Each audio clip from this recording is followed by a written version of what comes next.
সময়ের সঙ্গে পাল্লা দিয়ে পারমাণবিক প্রযুক্তির সক্ষমতা বাড়াচ্ছে ইরান, যা নিকট ভবিষ্যতে দেশটির বিদ্যুৎ ও জ্বালানি খাতে বড় অবদান রাখবে। কিন্তু লোকচক্ষুর আড়ালে তেহরান ঠিকই অস্ত্র তৈরির সুযোগ খুঁজছে বলে অভিযোগ মার্কিন প্রশাসনের। ওমানে আগামী শনিবার তেহরানের সঙ্গে সরাসরি আলোচনায় বসবে যুক্তরাষ্ট্র।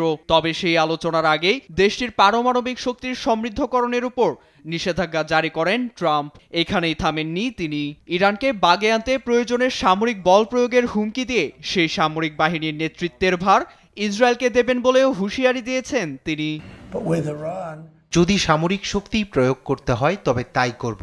এখানে ইসরায়েলও সমর্থন দেবে এবং তারাই এই সামরিক বাহিনীর নেতৃত্ব দেবে।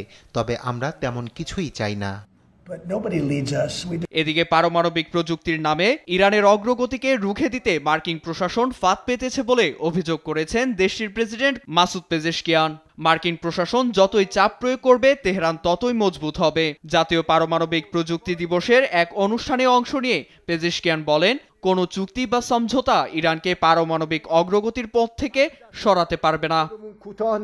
শান্তি ও নিরাপত্তার জন্য আমরা আলোচনায় বসতে রাজি আছি, তবে আমরা কোনোভাবেই আমাদের পারমাণবিক কর্মসূচি থেকে সরে দাঁড়াবো না। এমনকি আমাদের প্রগতি ও অগ্রগতি কেউ ঠেকিয়ে রাখতে পারবে না। শনিবার আমরা মার্কিন প্রশাসনের সঙ্গে সরাসরি আলোচনা করব না। বরাবরের মতোই ইরানের সর্বোচ্চ ধর্মীয় নেতা পারমাণবিক অস্ত্র তৈরির বিষয়টি অস্বীকার করেছেন, দাবি করে আসছেন প্রযুক্তিগত উন্নয়নের। এতে অস্ত্র তৈরি হচ্ছে কিনা তা মার্কিন প্রশাসনকে সরজমিনে পর্যবেক্ষণের আহ্বান জানান তিনি। নীরব দাস, নিউজ ডেস্ক, দেশ টিভি।